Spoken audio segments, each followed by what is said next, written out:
వాక్యమే నన్ను బ్రతికించెను, బాధలలో నెమ్మదినిచ్చెను.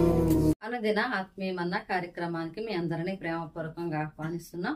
ఈ దినము ఆంధ్ర క్రైస్తవ కీర్తనల పుస్తకం నుంచి 388వ పాట పాడుకుందాం.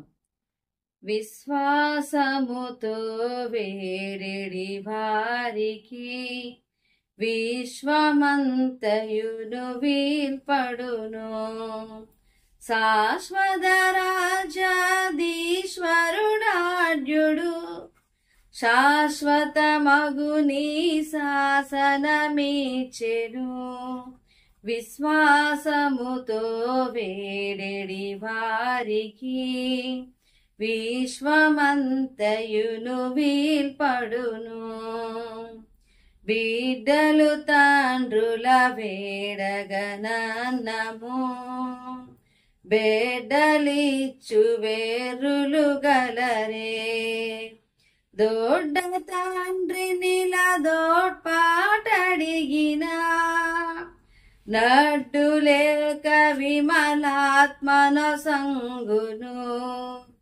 విశ్వాసముతో వేడెడి వారికి విశ్వమంతయును వీల్పడును. నమ్మకమున జెడు నరులను గానము, నమ్మక చెడుదురు నరులయ్యో. ఇమ్మహి సకల శుభములు గలుగును, సమ్మతి వెతకగ శాశ్వత రాజ్యము. విశ్వాసముతో వేడెడి వారికి విశ్వమంతయును వీల్పడును. శాశ్వత రాజ్యాధీశ్వరుడాడ్యుడు శాశ్వతమగుని శాసనమిచ్చెను. విశ్వాసముతో వేడెడి వారికి విశ్వమంతయును వీల్పడును.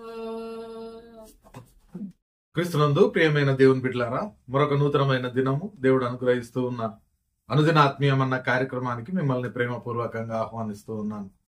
సమయంలో మత్తయి సువార్తలో నుండి ఆయా ప్రజలు వారి ద్వారా మనం ఏం నేర్చుకోవాలని దేవుడు ఉద్దేశించి ఉన్నాడో అట్టి సత్యాలను గ్రహించడానికి ప్రయత్నం చేస్తూ ఉన్నాం.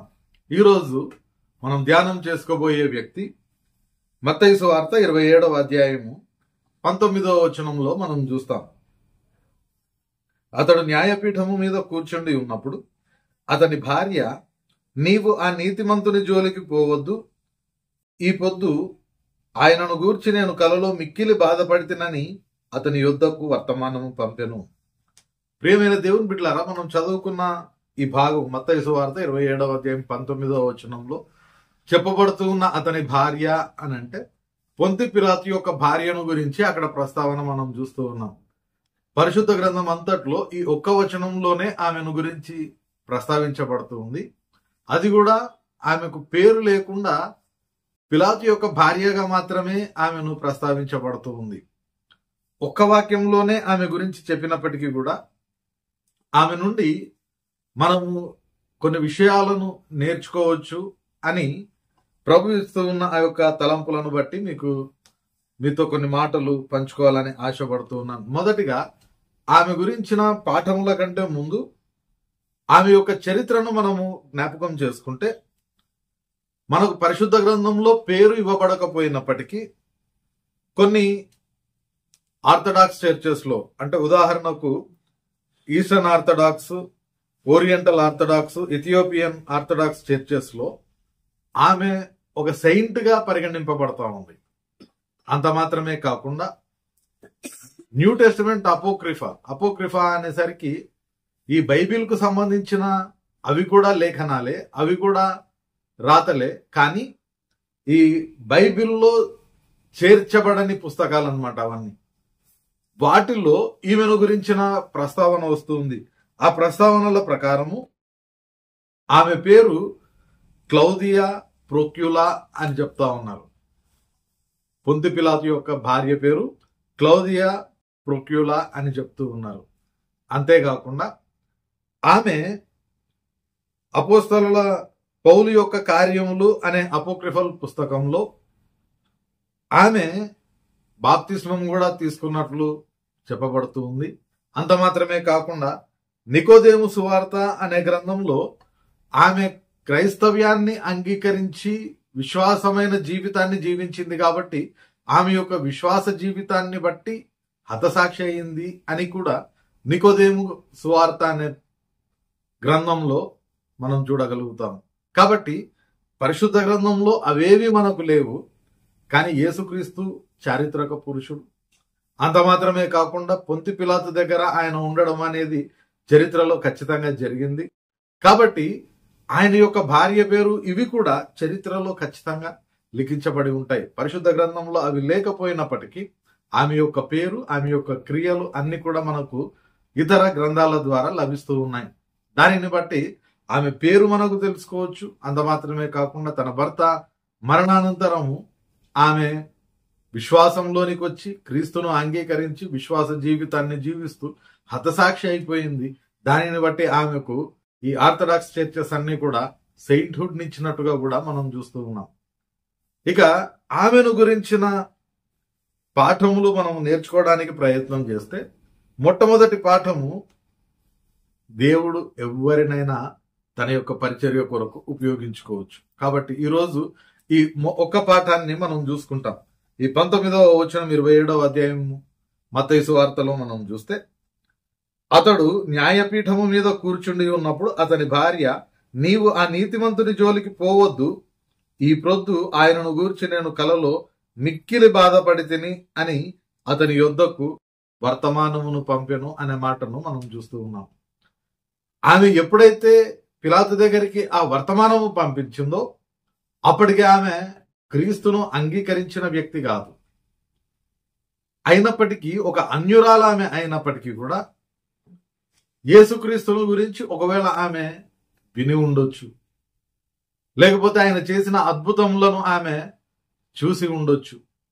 అంత మాత్రమే కాకుండా యేసుక్రీస్తు యొక్క అరెస్ట్ మొదలుకొని ఆయన సిలువ వేయబడే ఆ సమయాన్ని మధ్యలో దాదాపుగా అంతా కలిపి ఒక 3 గంటలు 4 గంటలే. ఎందుకంటే ఆ తర్వాత సిలువ మోసి ఆయన సిలువ వేయబడిన అనంతరము సాయంత్రము ఆయన ఎప్పుడైతే చనిపోతూ ఉన్నాడో ఆ సమయమే దాదాపుగా 5 నుండి 6 గంటలు ఉంది. కాబట్టి ప్రభురాత్రి భోజనం అయిపోయిన తర్వాత ప్రార్థించుకోవడానికి వారు తోటలోకి పోయినప్పుడు ఆయన అరెస్ట్ చేయబడుతూ ఉన్నాడు. ఆ రాత్రికాల సమయంలోనే ఈ ఎంక్వైరీ అంతా జరుగుతూ ఉంది. ఆయనను ప్రాసిక్యూట్ చేయడము, హేరోదు దగ్గరికి అలాగే పిలాతు దగ్గరికి తీసుకొని రావడం, ఇవన్నీ కూడా ఆ రాత్రికాల సమయంలోనే జరుగుతూ ఉన్నాయి. ఆ కొద్ది సమయంలోనే యేసుక్రీస్తును పిలాతు దగ్గరికి తీసుకొని వచ్చాడు అని ఆమె తెలిసినప్పటికీ కూడా ఆమె వెంటనే ఆ నీతిమంతుని జోనికి వెళ్ళొద్దు అనే మాట చెప్తుంది. అని అంటే ఆయనను గురించి అనేకమైనవి విని ఉండొచ్చు, లేకపోతే యెరూషలేములో ఆయనను చూసి ఉండొచ్చు. కానీ అవన్నీ అక్కడికే పరిమితం కాలేదు. కానీ ఇక్కడ మనం చూస్తే ఆయన యొక్క వ్యక్తిత్వాన్ని గురించి, ఆయన నీతిమంతుడు అని చెప్పాలి అని అంటే మాత్రం ఖచ్చితంగా దేవుడే ఆమెకు తెలియజేసి ఉండాలి. కాబట్టి ఆమె ఒక అన్యురాలైనప్పటికీ కూడా దేవుడు ఏం చేస్తున్నాడంటే ఆమె ద్వారా మాట్లాడడానికి ప్రయత్నం చేస్తూ ఉన్నాడు. ప్రియమైన దేవుని బిడ్డలారా, ఈ మాటలు మనం చూస్తూ ఉన్నప్పుడు దేవుని యొక్క కార్యము చేయడానికి దేవుడు ఎవరినైనా ఉపయోగించుకోగలుగుతాడు. పురుషులనైనా, స్త్రీలనైనా, ధనికులనైనా, లేని వారినైనా, స్త్రీలనైనా, ఎవరినైనా కానీ దేవుడు ఉపయోగించుకోగలుగుతాడు. ఈ ఒక్క సందర్భంలోనే కాదు, యేసుక్రీస్తు మరణించి ఆయన పునరుద్ధానుడైన అనంతరం కూడా మనం జ్ఞాపకం చేసుకుంటే దేవుడు తన యొక్క కార్యములను జరిగించుకోవడానికి అన్యులను కూడా ఉపయోగించుకున్నట్లుగా మనం చూస్తాం. ఉదాహరణకు అపోస్తలుల కార్యముల గ్రంథము 10వ అధ్యాయంలో మనం చూస్తే అక్కడ కొర్నేలి అనే ఒక వ్యక్తిని మనం చూస్తూ ఉన్నాం. ఆయన నీతిమంతుడే, ప్రార్థనాపరుడే, దాన ధర్మాలు ఖచ్చితంగా చేసిన వ్యక్తే. అయితే ఆయన ద్వారా అనేక మంది అన్యులను దేవుడు తన కొరకు సంపాదించుకోవాలి అని అనుకున్నప్పుడు దేవుడు ఏం చేస్తున్నాడంటే పేతురును ఉపయోగించుకుంటూ ఉన్నాడు. ఆ సమయంలో ఆయన వచ్చి బోధించిన అనంతరం జరిగిన కార్యమును చూస్తే ఆ అన్యులను కూడా ఆయన వదిలిపెట్టలేదు. కానీ క్రీస్తును అప్పటికి ఎరుగని అన్యజనుల మీద కూడా పరిశుద్ధాత్మ వచ్చింది అనే మాటను మనం అక్కడ చూస్తూ ఉన్నాం. దీనిని బట్టి దేవుడు తన యొక్క పరిచర్య కొరకు ఎవరైనా ఉపయోగించుకోవాలి అని అనుకుంటే వారిని ఖచ్చితంగా ఉపయోగించుకుంటాడే తప్ప వారి యొక్క స్థితిని స్థాయిని చూసేవాడు మన దేవుడు కాదు. వారు అన్యులైనా కావచ్చు, ఇంకొకరైనా కావచ్చు. కాబట్టి అనేక సార్లు యేసుక్రీస్తు ఈ సమరయులను ఉదాహరణగా చెప్తూ ఉన్నాడు. అది యూదులకు కోపం తెప్పించింది. ఉదాహరణకు కృతజ్ఞతను గురించి నేర్పించడానికి యేసుక్రీస్తు ప్రయత్నం చేస్తూ ఉన్నప్పుడు 10 మంది కుష్ఠరోగులు వచ్చి ఆయన దగ్గర స్వస్థత పొందుకుంటే ఒక్కడు మాత్రమే తిరిగి వచ్చినప్పుడు ఆయన చెప్తూ ఉన్నమాట, 10 మంది శుద్ధులైరి కారా, ఒక్కడు మాత్రమే తిరిగి వస్తూ ఉన్నాడు, అతడు కూడా ఒక సమరయుడే వస్తూ ఉన్నాడు అనే మాట చెప్తున్నాడు.